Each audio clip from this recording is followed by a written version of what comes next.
آپ نے اس آیت کی تعویل کے اندر ابو بکر صدیق کی محبت اور مودت کیوں بیان نہیں کی؟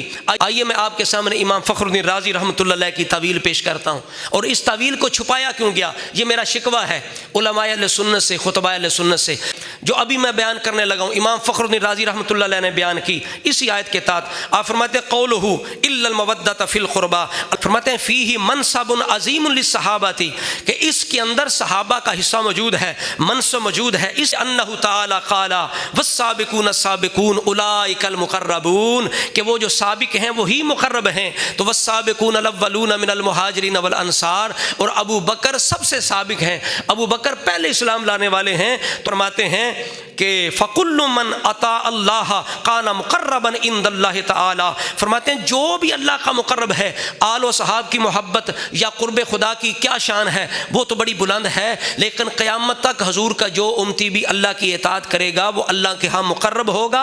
فَدَاخَلَ تَحْتَ قَوْلِ إِلَّا الْمَوَدَّةَ فِي الْقُرْبَى، اس کی محبت بھی اس آیت کے ضمن میں آ سکتی ہے، اس کی محبت بھی اس آیت کے ضمن میں آئے گی۔ تو آج تک ہمارے خطیبوں نے، نقیبوں نے، نعت خوانوں نے اس آیت کے ضمن میں صحابہ کی محبت کیوں بیان نہیں کی؟ پھر صحابہ میں سے جو افضل ہستی ہے ابو بکر صدیق کی مودت کیوں بیان نہیں کی؟ کہ بخاری شریف کے اندر حضور فرمائیں مودت ہو، میری اسلام والی ابو بکر سے مودت موجود ہے، تو مودت صدیق کیوں بیان نہ ہوئی؟ رسولہ تو صدیق کی مودت بیان کریں، اور ہمارے خطیب اور ہمارے جو مبلغین ہیں وہ جناب اس سے آنکھیں بند کر لیں تو کتنی زیادتی ہے۔ ہم کیا اس کو نام دیں؟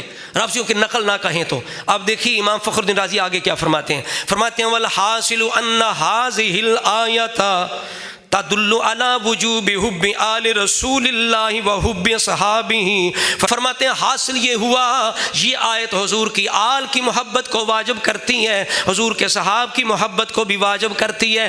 امام فخر الدین رازی نے بتا دیا جو لوگ اس آیت کو پڑھ کر سنی ہو کر صرف محبت اہل بیت کے وجوب کا ذکر کریں، اصحاب کی محبت کے وجوب کا ذکر نہ کریں، ان کا انداز اہل سنت والا نہیں۔ فرمایا اہل سنت وہ ہیں یہ آیت پڑھ کے جہاں اہل بیت کی محبت کے وجوب کو ثابت کرتے ہیں وہاں صحاب کی محبت کے وجوب کو بھی ثابت کرتے ہیں۔ آگے فرماتے ہیں ھذا المنصب لا يسلم الا على قول صحابنا اہل سنت والجماعہ۔